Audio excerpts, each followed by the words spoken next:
Have you guys ever heard of the Star Wars Holiday Special? Lumpy. Experience me. It's often regarded as one of the worst pieces of filmmaking ever cobbled together in history. Happy Life Day, everyone. It was a TV special broadcasted after Star Wars premiered in 1977, but before Empire Strikes Back came out, to essentially keep the Star Wars phenomenon alive during the Christmas seasons. Attempts have been made by George Lucas and the entire Star Wars cast to hide it and shun it forever in the cursed early Star Wars timeline. George Lucas even going as far to say if he could, he would hunt down every single copy in existence and smash it with a hammer. And I love it. Every year as a tradition, I try and watch this hour-and-a-half piece of garbage, and some years I actually do succeed. But this year, I'm going to be celebrating the Star Wars Holiday Special in the only way I know how, by recreating one of the most iconic props by pulling 3D designs from a 2D cartoon. As awful as the Holiday Special is, strangely enough, it is the first time the world was ever introduced to Boba Fett, one of the most famous characters in the entire franchise. Smack bang in the middle of this special is a short cartoon that is shockingly less awful than the rest of the show, but it introduces the lore of Boba Fett as being untrustworthy, smarmy, and villainous. And brandishing Boba Fett is a rifle that is seen nowhere else in the rest of the Star Wars universe. A strange neon pink and orange rifle that shoots clear laser beams at giant gormless aliens. But I love it. This prop is a bit of a microcosm of the entire Star Wars Holiday Special to me.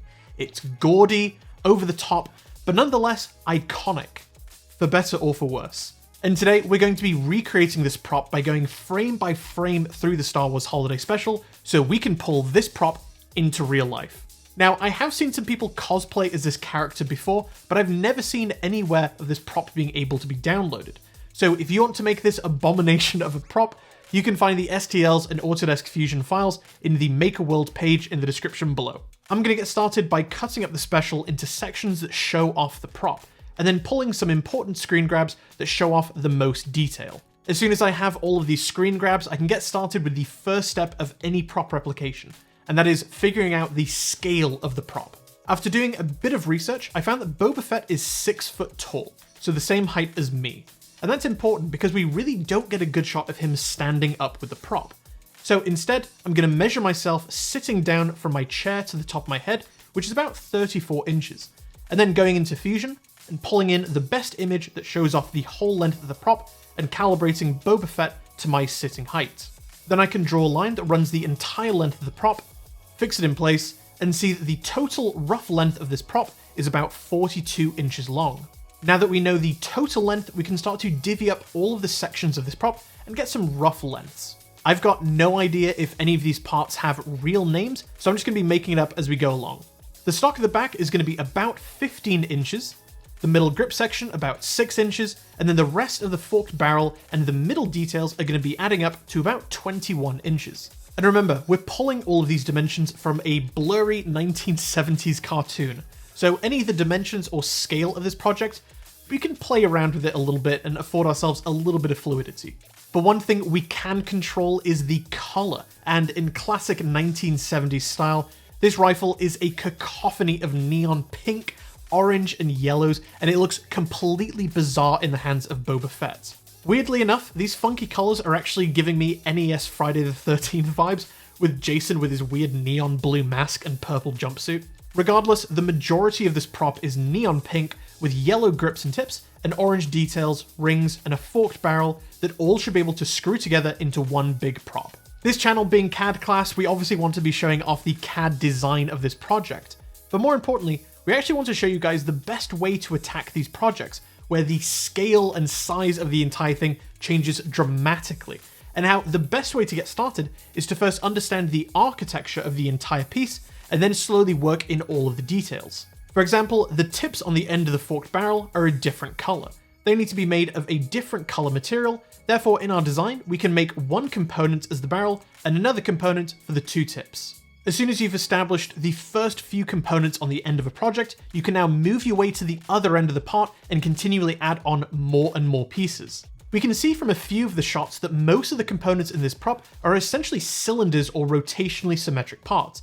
And because we have this head-on shot, I can essentially sketch flat circles that represent the diameter of the part, but as a 2D project. For example, the forked barrel is a really complicated part, but after we get the flat plans of all the dimensions, we can pull this into our 3D assembly file and use the lofting tool and some rails to make the entire part so that it resembles the final prop. As soon as we have all of these components in place, we can then zoom in a little bit more and work on all these smaller details. This being a cartoon, a lot of the detail changes dramatically throughout all of the shots. In fact, some components simply disappear entirely. So it's up to you to find a good middle ground between all of the different shots and really fill in the detail as you see necessary. Going back to the forked barrel, in most shots you see this as just a normal orange part, but on some of the close-ups you can see lots and lots of yellow details that start to pop out.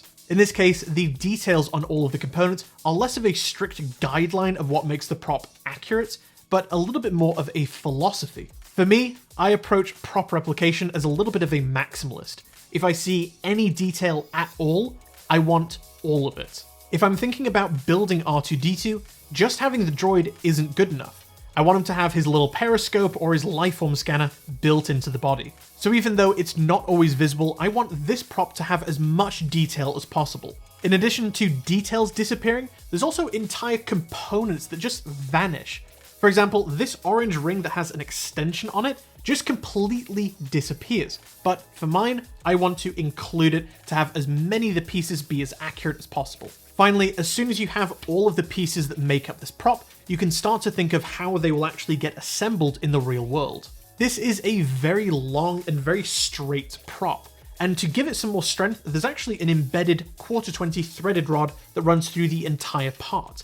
And to secure everything together, there's a couple drops of epoxy and super glue that holds all the individual plastic parts together, but also some embedded nuts in both of the end components to secure the entire thing together. That way, when you screw the entire assembly together, all of the 3D prints are in compression, which they prefer, and the entire part remains completely solid. First off, you need to make sure that all of these parts can actually get printed inside your machine's volume. And for a very large prop like this, finding the areas in the design where you can make cuts so you can print these components into multiple sections is going to be the biggest challenge. For example, on the back of the pink stock, there's these 2 band cutouts that I made using a swept circle along an offset planes intersection. Then I can cut this component at the split because there's already natural lines there. That way the seam isn't as noticeable.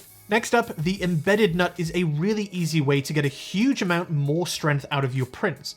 Just make a polygon extrusion cut that is 0.5mm larger than your steel's nut flat to flat dimension. Offset the cut by 2mm and set the cutting distance to be the thickness of your steel nut plus 0.5mm. When you're ready to print, you can scan through the layers of your part, find the layer that covers the steel nut, right-click the plus symbol, and select Add Pores.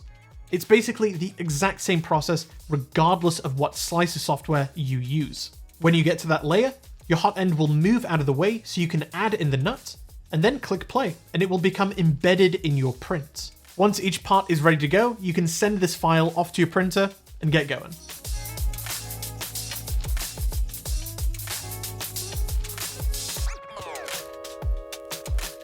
All the prints turned out really good except for this yellow section that got some curling artifacts which completely messed up the tolerance of the fit. We made an entire video on the topic of warping that you guys can check out right here, but this is very much just an example of me not following my own advice, so do as I say, not as I do. After gluing all the parts together with strong holding epoxy and a little bit of super glue to hold the joints in the correct rotation, I used a threaded rod, a washer, and a wing nut as a clamp, which turned out to be a massive time waster. If you guys want to recreate this prop in real life, then we highly recommend just gluing the entire assembly in one foul go. That way you don't have to deal with spinning a wing nut down the length of an entire 3-foot long threaded rod. Finally, after printing all of the small yellow details for the forked barrel, I realized just how much of a pain it was to glue in all of these tiny pieces in place. And it probably would have saved me a ton of time and a bit of a headache by just making this as a multicolor print. I try to avoid all of these multicolor prints just because of all of the 3D printer poop waste, but for this prop, it would really only be making a little bit of material wastage because we don't have multicolor changing through the entire height. only at a couple sections at the top and a little bit at the bottom. So in this scenario, I really didn't need to make it as multiple parts and then glue all together. So if you guys want to recreate this, make sure you just print it in one go. In the end, this prop turned out really fantastic. It's very 70s, it's very loud and colorful, and it's just really awesome to hold in my hands. So I think this is a massive success. I do have some plans to ship this prop to a fellow Star Wars prop replication nerd, and even though I don't really have the storage space for a gigantic Boba Fett rifle, it is going to a really good home. Thank you guys so much for watching, and my apologies about such a big break in between posting videos. We recently published a couple new books, and we wanted to take off a couple months to make sure all of them were absolutely perfect. Our newest edition of Mastering Autodesk Fusion is now available on Amazon to purchase, or you can pick up a completely free downloadable copy on our website at CADclass.org. If you have picked up a physical copy or downloaded the PDF version, don't forget to join the Discord at this link right here so you can join the CADclass community. We also put out the Fusion Fundamental Workbook with the help of the Autodesk crew, so if you're feeling a little bit intimidated by the 27 projects of the Mastering Autodesk Fusion book, then you can always learn the absolute fundamentals of this program using all of the rad projects inside this book. We hope you guys enjoyed this project, and if you still have not seen the Star Wars Holiday Special, I cannot recommend it enough. You can find lots of free versions that was recorded all the way back in the 70s here on YouTube, so go ahead and leave us a comment if you have seen it, or if you haven't, good luck.